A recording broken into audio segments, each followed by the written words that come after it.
समर्थ।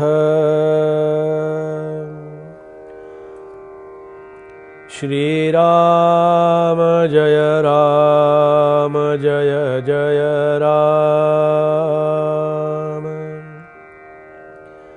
श्रीराम जय राम जय जय राम।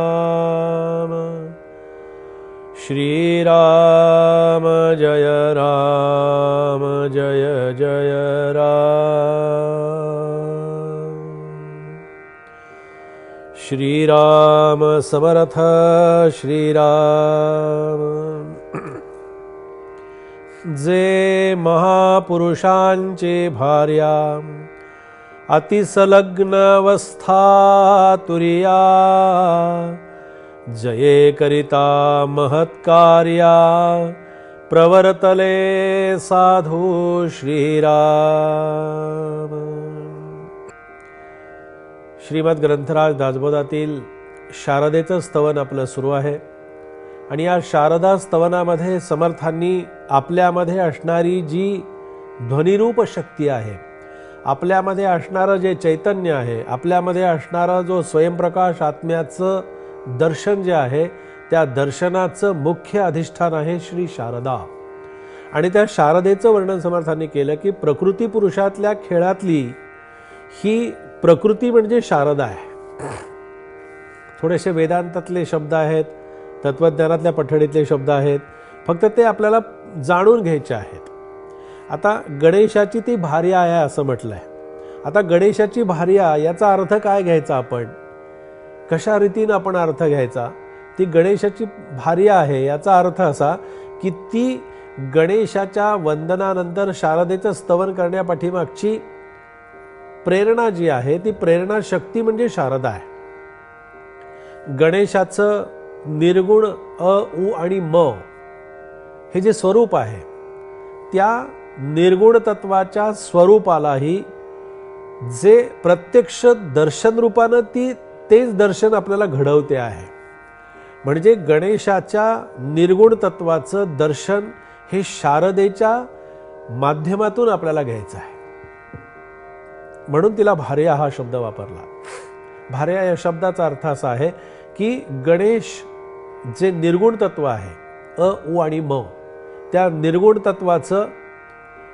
तत्व कसं आहे तर त्याला शब्द नाहीत, त्याला ध्वनी नाही, त्याला कुठला नाद नाही, त्याला कुठल्याही प्रकारचं सगुणाचं अशा प्रकारचं काही प्रतिकात्मक रूप नाही।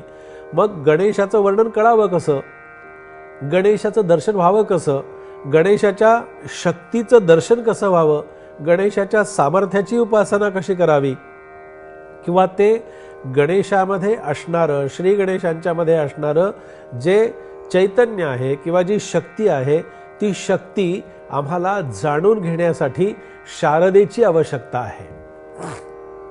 आणि ही शारदा ते स्वरूप आम्हाला जाणून देत असते। ते कळेपर्यंत आम्हाला काही त्याच्यामध्ये पुढे जाता येणार नाही किंवा ते स्वरूपाचं ज्ञान आम्हाला होणार नाही। म्हणून अतिसलग्न अवस्था तुर्या, ईश्वराच्या अतिनिकट असणारी, म्हणजे कशी, अगदी भक्त आणि ईश्वराच्या मध्ये।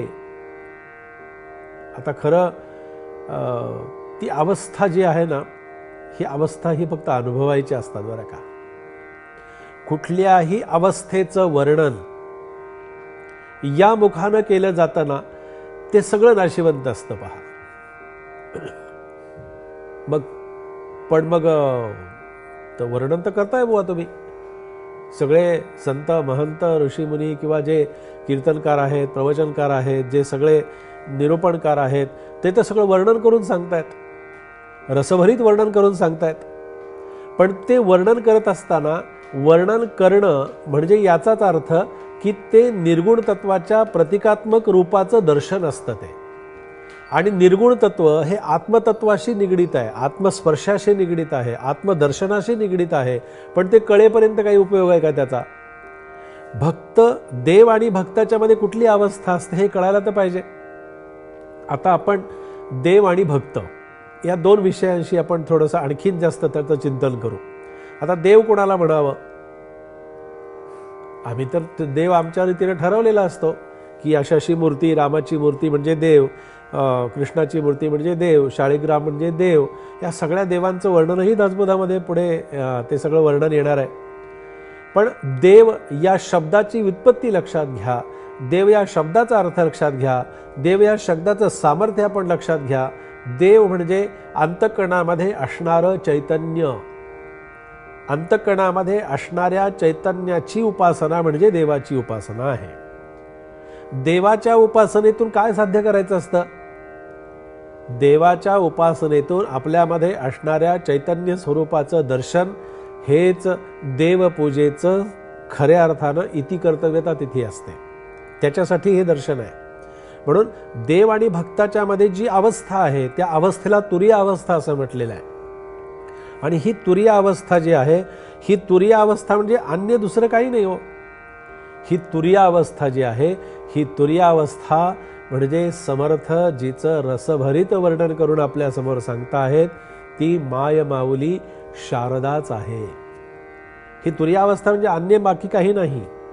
ही तुरीय अवस्था म्हणजे शारदा आहे. आणि कसं झालंय की तिच्यामुळे साधू पुरुष म्हणजे आता देव आणि भक्ताच्या मधला जो दुवा जोडायचा आहे तो तुरीयेच्या माध्यमातून जोडायचा आहे, तुरीय अवस्थेच्या माध्यमातून जोडायचा आहे.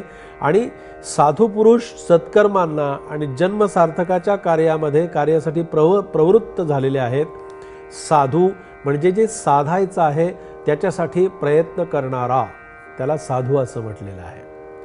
आपण व्यावहारिक भाषेमध्ये साधूचं वर्णन अन्य वेगवेगळ्या प्रकारांनी पाहत असतो, पण त्याला जे ध्येय गाठायचं आहे, जे ध्येय साध्य करायचं आहे, जे ध्येय साधायचं आहे ते साधण्यासाठी प्रामाणिक प्रयत्न करणारा जो असतो त्याला साधू असं म्हणतात. आणि तो साधू या शारदा मातेच्या स्तवनाशी पूर्णपणे एकरूप झालेला असावा लागतो. असं हे समर्थांचं शारदेचं चिंतन आज आपण या ठिकाणी श्रवण केलेलं आहे. जय जय रघुवीर समर्थ.